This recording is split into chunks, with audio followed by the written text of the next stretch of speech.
Hello, and thank you for attending my Capstone Symposium presentation titled The Impact of Heat, a Western Red Cedar or Thuja plicata Case Study.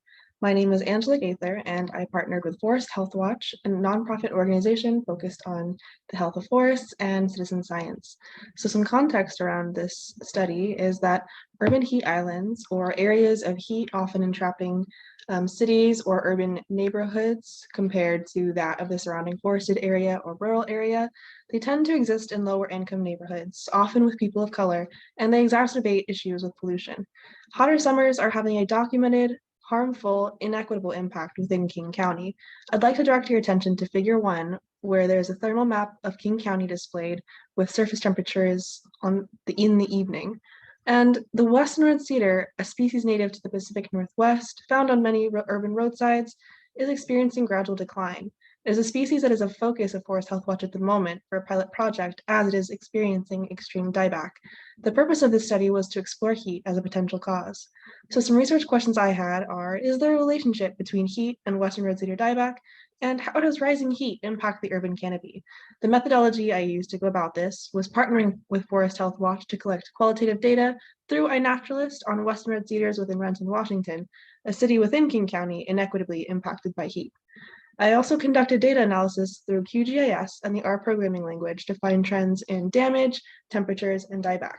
And the kind of data collected included visible tree dieback, like that of Figure 3, heat damage, signs of mechanical, animal, insect, or fungal damage, possible access to water in the summer, slope position, other species nearby, really just anything that could be a confounder to my research. And in addition to this data analysis and collection, I researched scholarly literature on the impacts of humans and climate on tree health, urban heat islands, and the composition of western red cedar itself as compared to other native tree species. And so the results that came out of this study are pretty interesting to me personally.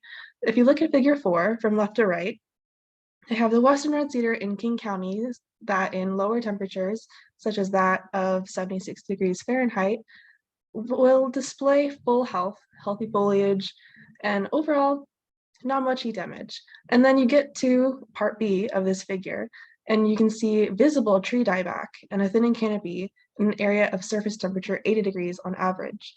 And if you look at part C, that's some of the severe heat damage that is displayed on these trees. And 74% of the observed trees displayed signs of heat damage from an extreme heat event, at least, in the lower canopy, across all temperatures, and marked on a scale from low to severe. However, severe heat damage was regularly present on trees located in areas of higher average temperatures, like 78 to 80 degrees Fahrenheit.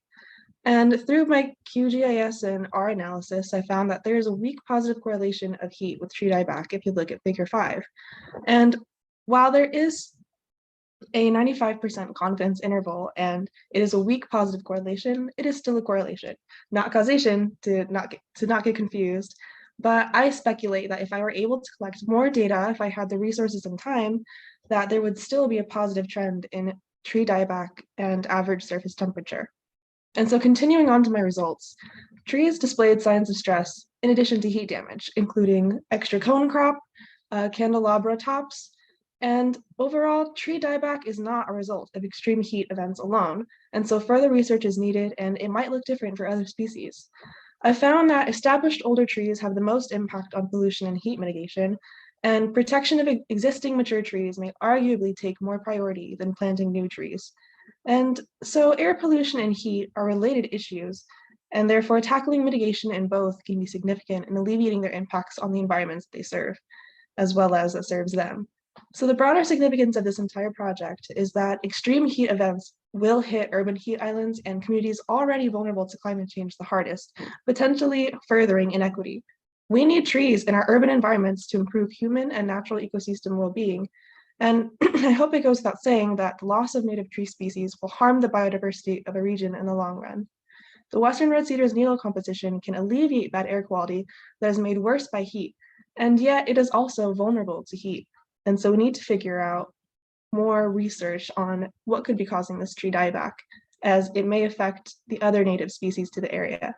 We are certainly on the path of rising temperatures, and so learning how to make our urban and natural ecosystems resilient and preparing for unknown scenarios can only benefit us and the move toward environmental justice in the long run.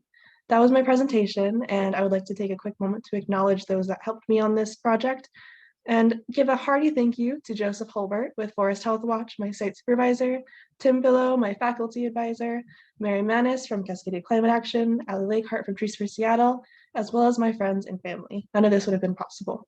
Thank you so much for watching. Have a good day.